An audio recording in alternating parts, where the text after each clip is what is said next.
Lara रोटी खा रही हो? ये रोटी कहाँ से लाई? लारा ये रोटी कहाँ से ले आई?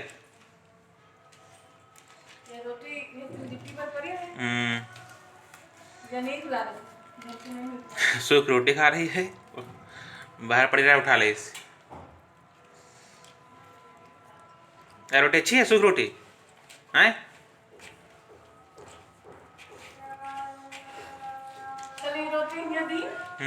यहाँ रखे ना 3-4 गया था तुम। वो एक हाथ में पकड़ा ये है जो और घर के पूरे डाल हो गए कैसे धरे के लाओ। हाँ से सूख रोटी बाहर पड़ी है, उठा ली है, अब खा रही है। कुरकुरी हो गया ना। सूख ना पड़ेगा और तुम्हारा है